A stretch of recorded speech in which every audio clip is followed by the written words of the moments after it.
Why do you think that Adam Lanza wanted to save the kids at Sandy Hook Elementary School? I personally feel like anyone who believes the theory is just trying to find a way to justify Adam's actions, or at least his mentality leading up to them.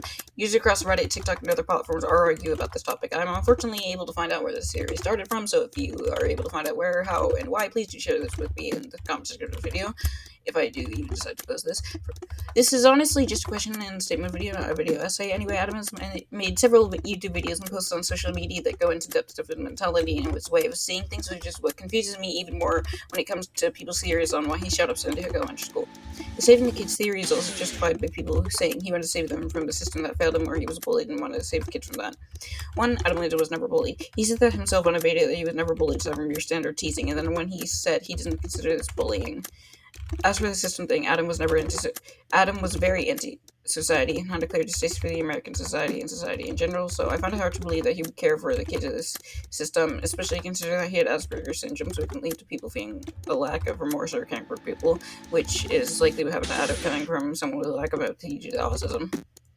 This could also lead to him feeling a bit self-absorbed or self-pitying, as it had to me at some point, which can be proven by actions that he's done, like cutting off from his father after he merely suggested to cut back on a few classes in college, thinking that his son couldn't handle it, or lecturing his mother about how and only allowing her to communicate with him via email, despite him living in her house rent-free.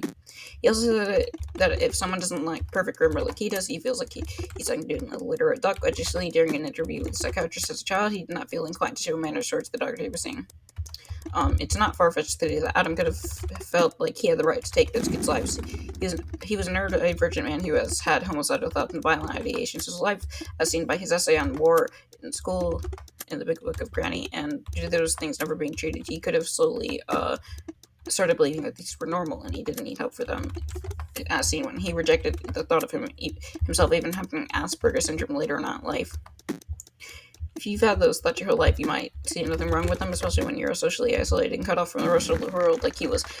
You view your thoughts as normal because you have no sense of normalcy. Let's not forget about his hyperfixation on shooters. He was especially infatuated with Robert Hawkins, who shot up the Von Moore department store on December 5th, 2007. He was also interested in Columbine. This hyperfixation got to the point of drawing fan art and very detailed charts of their kill count, weapons, lifespan, etc.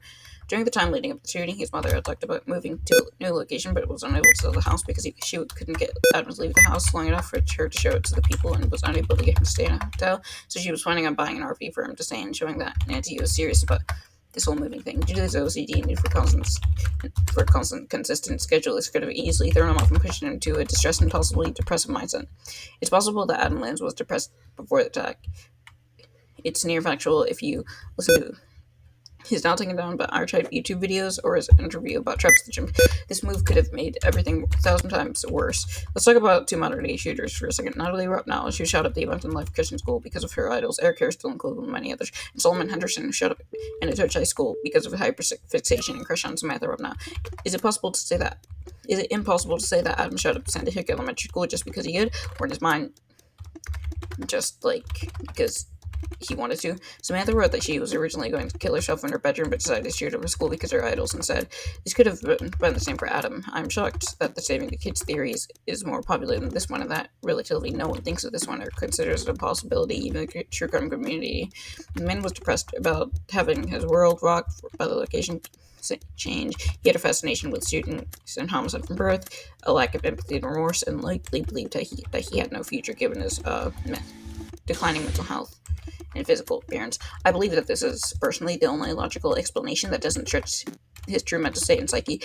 Though I'd love to hear everyone else's theories about this in the comment section below, and correct me if I've missed anything or I've gotten anything wrong. Have a good day, evening, or night, or goodbye, and I'm sorry if this wasn't coherent and if I'm yapping too fast or too much.